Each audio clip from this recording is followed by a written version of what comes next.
She was dreaming of the woods again, those sludgy green woods which were burned indelibly in her memory. Winter, 1917. Posie Parker was back in the driving seat of her trusty ambulance, and she'd reversed as far as possible near a shell hole, but the wretched vehicle had got stuck.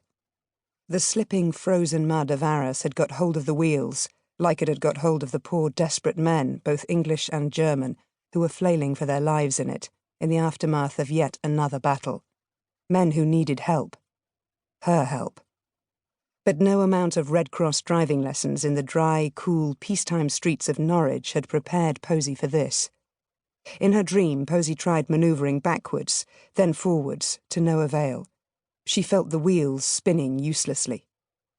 She tried one last time, stuck the gear stick into reverse and eased down on the accelerator, but not too much, in the cold grey light of approaching evening. Tears were not far away, and a stinging sense of failure overcame her. Posie looked frantically in the rearview mirror, and saw her own blue eyes looking back at her, wide and scared. No crow's feet or lines showing yet, no dark hollows shadowing the orbs of her eye sockets. She was looking at an echo of herself, almost 10 years younger than she was now in real life.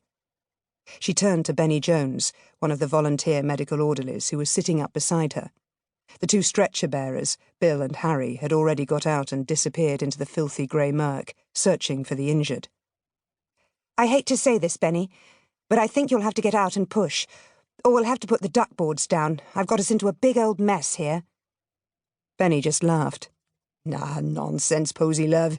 You can do this. You're the best driver I've ever known. Work your magic, girl." Benny never panicked.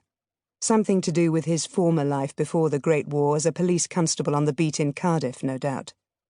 He grinned resolutely, even as the pounding of the guns began again, frighteningly close, and kept his hands fixed on the collar of his dog, Merlin, a former police dog, who, like his master, always kept calm.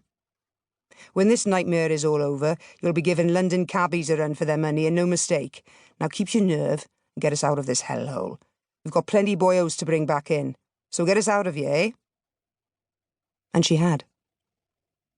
Sitting up with a violent, sudden start, Posie gasped aloud, then breathed out hard to calm herself, her heart racing.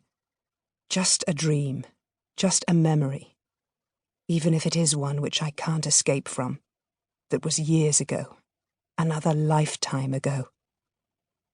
Because she was here, for real, lying in among the expensive oyster-coloured counterpane and rumpled sheets of her empty bed in the top-floor flat she shared with her family in Museum Chambers in Bloomsbury, hard up against the British Museum. The room was still dark. Thick curtains were drawn, and a single dismal chink of grey, muted December light fell across the gorgeously woven Turkish floor rug. A brief glance at the luminous hands of her bedside clock told her it was already 7:30.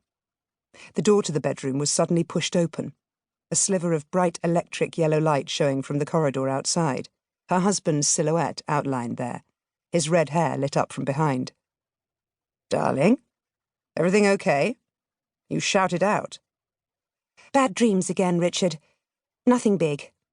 She tried to laugh it off. "I dreamt I was driving again." "Driving?" Must be those wretched sleeping powders I was given by the doctor. I've had enough of them. That was the last. I won't take any more." "As you think best, my love." "Yes, I think it is best. You're still in your dressing gown. Aren't you going in today?" Richard Lovelace was Chief Commissioner at New Scotland Yard, the highest rank a policeman could occupy in the land, and in his early 40s the youngest to ever hold the position. But he hardly ever wore his regalia, preferring instead the light tweed suits in muted colours of fawn, tawny and olive he had always favoured. "Yes, of course I'm going in. But later." Posie could hear the smile in her husband's voice. "I'm having breakfast with the children. Best part of the day for me. Especially since Mrs. Juniper started work here, eh? I've started on my second helpings of kippers and buttered toast already. I'm not in my suit yet, as little Kit has taken to throwing porridge at all and sundry, so it would be a waste of good linen. Won't you join us? Just don't wear anything fancy." "I'll be along in a minute."